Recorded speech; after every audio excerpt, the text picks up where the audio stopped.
وعلى آله وصحابه الذين أوفوا عهده. عن علي بن أبي طالب رضي الله عنه قال قال رسول الله صلى الله عليه وسلم إذا كانت ليلة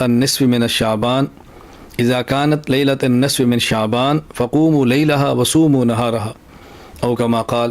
15 شعبان جس کو لیلۃ البراءت اور شب براءت کہا جاتا ہے، احادیث میں شعبان کی اہمیت ہے اس اعتبار سے کہ رسول اکرم صلی اللہ علیہ وسلم رمضان المبارک کے علاوہ سب سے زیادہ جو روزے رکھتے وہ شعبان میں رکھتے تھے. اسی طرح رسول اکرم صلی اللہ علیہ وسلم رجب کا چاند نظر آنے پر دعا جب مانگتے تو شعبان کا ذکر بھی فرماتے، اللہم بارک لنا فی رجب و شعبان وبلغنا رمضان، اور رمضان تک اللہ ہمیں پہنچا دے.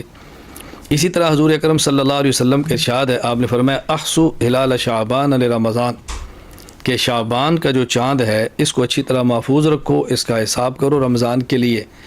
تو چونکہ شعبان رمضان کا مقدمہ ہے، شعبان رمضان کی تمہید ہے، شعبان رمضان المبارک کی تیاری ہے، اس کی خاص اہمیت احادیث کے اندر آئی ہے.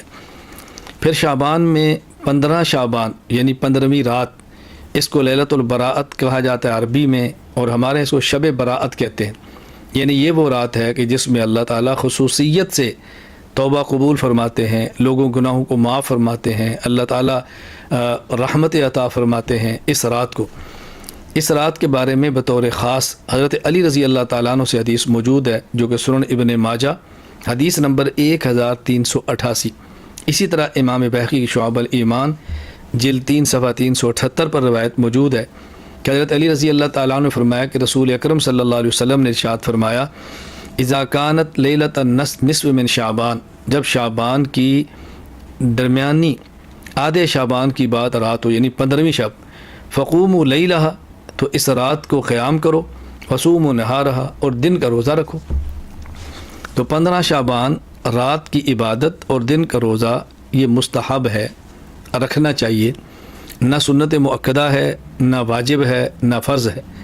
اگر کوئی شخص اس دن کا روزہ نہ رکھے اور 15 شعبان کی شب کا قیام نہ کرے، کوئی اس پر ملامت نہیں، کوئی اس پر نکیر نہیں، کوئی اس پر اعتراض نہیں. اگر کوئی رکھتا ہے تو بہت اچھا کرتا ہے، لیکن اس رات کو قیام اجتماعی کرنا، نوافل کی جماعت کرانا، باقاعدہ تداعی کر کے لوگوں کو دعوت دینا، یہ مناسب نہیں. اسی طرح باقاعدہ شعبان کے روزے کے لیے رمضان کے روزے کی طرح عمومی سحری کا اعلان کرنا، عمومی افطاری کا اعلان کرنا، سحری افطاری کا اہتمام کرنا، یہ مناسب نہیں. یہ عبادت ہے، اجتماعی نہیں، انفرادی ہے، فرض واجب سنت مؤکدہ نہیں، بلکہ زیادہ سے زیادہ مستحب کے درجے میں ہے. اگر کوئی کرتا ہے تو بہت اچھی بات ہے. ہمارے بہت سارے مشائخ سے اس رات کا قیام بھی ثابت ہے، رات کی اہمیت کے پیش نظر عبادت بھی ثابت ہے. اللہ تعالیٰ توفیق عطا فرمائے تو کرنی چاہیے.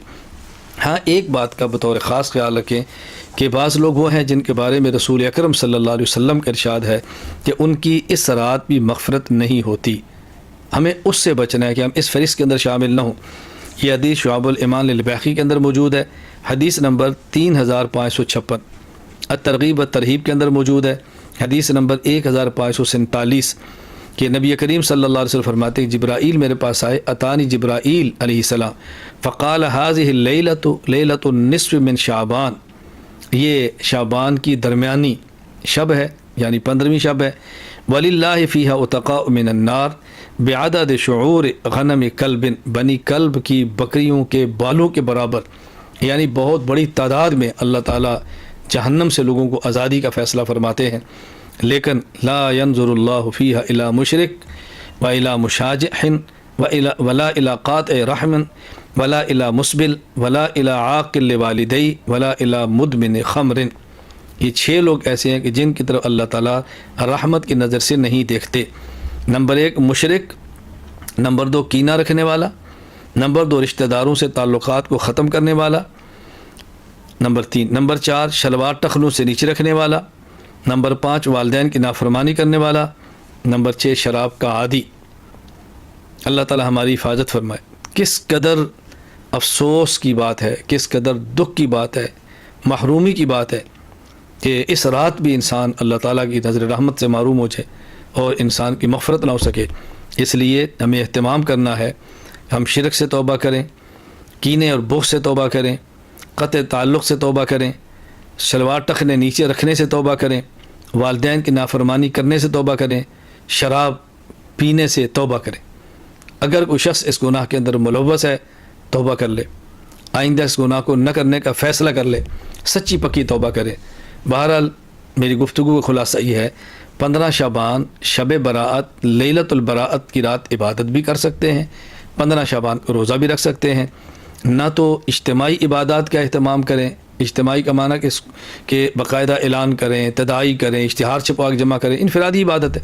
ہاں اگر اتفاقاً کچھ لوگ جمع ہو گئے ہیں، آپ نے تلاوت بیٹھ کے کر لی ہے، ذکر کر لیا ہے، اللہ کا نام لے لیا ہے، بیان ہو گیا ہے، سن لیا، تو اس میں کوئی حرج نہیں ہے. ہاں لوگوں کو جمع کر کے بیان کرنا، سمجھانا، یہ ایک الگ چیز ہے.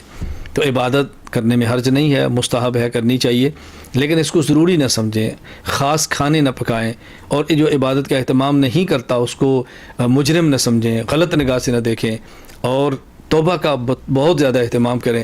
اللہ تعالی ہمیں اس رات کا اہتمام، اللہ تعالیٰ اس رات کی عبادت، اس رات کا قیام کرنے کی توفیق دے، اور اللہ تعالیٰ 15 شعبان کے روزے کی توفیق عطا فرمائے. ہاں یہ کر لیں کہ سب سے بہترین بات عشاء کی نماز جماعت کے ساتھ پڑھیں، اس کے بعد کوئی گناہ نہ کریں، کچھ تلاوت کریں، ذکر کریں اور سو جائیں. صبح اٹھ کے تہجد پڑھیں، پھر وتر پڑھیں، اور یوں فجر کی نماز تک خود کو اعمال کے اندر مشغول رکھیں. جماعت کے ساتھ عشاء کی نماز، جماعت کے ساتھ فجر کی نماز، انشاءاللہ اللہ تعالیٰ کی ذات سے امید ہے اللہ تعالیٰ پوری رات اجر اور عبادت کے اندر شمار فرمائیں گے. وآخر